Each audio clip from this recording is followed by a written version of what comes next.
pagi Bapak Ibu saudara-saudari yang terkasih dalam Yesus Kristus. Kita bertemu kembali pada pagi hari ini melalui firman Tuhan yang akan menjadi renungan untuk kita. Tapi sebelum kita mendengarkan firman Tuhan, mari kita bersatu dalam doa. Terima kasih Bapa di surga karena Tuhan menyertai kami hingga sampai pada pagi hari ini. Kami dapat menikmati hari baru yang Tuhan masih berikan bagi kami. Kami mau belajar dari firman-Mu, berfirmanlah Engkau ya Bapa, karena kami siap untuk mendengarkannya. Dalam Yesus Kristus kami berdoa dan mengucap syukur. Amin. Firman Tuhan yang menjadi renungan untuk kita pada satu hari ini, yaitu yang tertulis di dalam Injil Matius pasal 25 ayat 40. Matius 25 ayat 40, demikian firman Tuhan. Dan raja itu akan menjawab mereka, Aku berkata kepadamu, sesungguhnya segala sesuatu yang kamu lakukan untuk salah seorang dari saudaraku yang paling hina ini, kamu telah melakukannya untuk aku. Demikianlah firman Tuhan.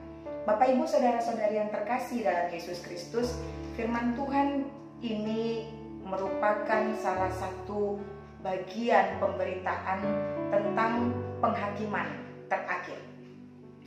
Berbicara tentang penghakiman terakhir adalah waktu kedatangan Kristus yang kedua kalinya. Sebelum Kristus datang yang kedua kalinya, kita orang-orang yang percaya kepadanya diberikan tugas atau diberikan sesuatu yang harus kita lakukan. Artinya penantian kita kepada kedatangan Kristus yang kedua kalinya bukanlah penantian yang pasif, tetapi kita dimintakan menanti dengan penantian yang aktif. Penantian yang aktif yang dikatakan di sini adalah memakai waktu sebelum Kristus datang kedua kalinya.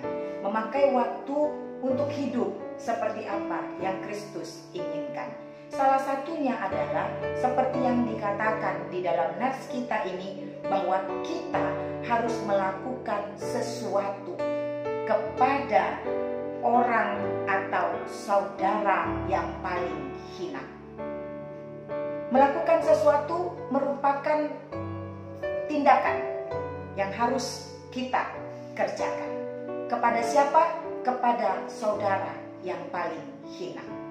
Dalam hal ini kita diingatkan bahwa ketika kita melakukan sesuatu kepada sesama kita, kepada saudara kita yang paling hina, Kristus mengatakan bahwa itu kita lakukan untuk Dia.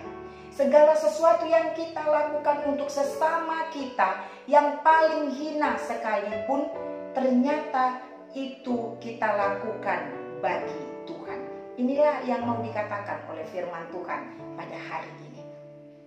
Bapak Ibu saudara-saudari yang terkasih, tak ada satupun kebaikan sekecil apapun itu yang kita lakukan menjadi sia-sia.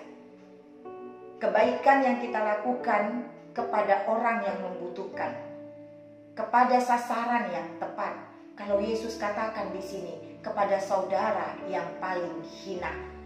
Kita diminta untuk melakukan segala sesuatunya kepada siapapun dengan ketulusan hati, tanpa pilih bulu, tanpa memandang wajah siapa itu.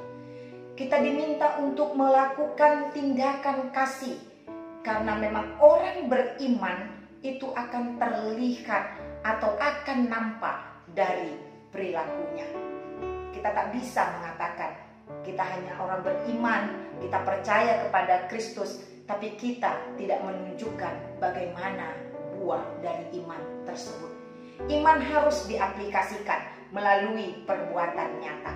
Ketika kita mengatakan bahwa kita mengasihi sesama kita, kita mengasihi saudara kita, kita kasihan melihat saudara kita yang hina, maka kita harus melakukan tindakan dalam menyatakan kasih ini. Karena sesungguhnya kasih tanpa pengorbanan itu adalah omong kosong belaka.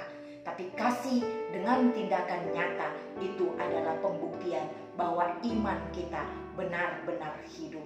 Saudara-saudari, marilah pada hari ini kita bersama-sama berlomba-lomba. Di tengah-tengah masa pandemi ini, Tuhan menginginkan kita melakukan banyak sekali kasih kepada saudara-saudara yang membutuhkan uluran tangan kasih kita, terutama kepada saudara-saudara kita seperti yang Yesus katakan di sini, saudara-saudara yang paling hina sekalipun.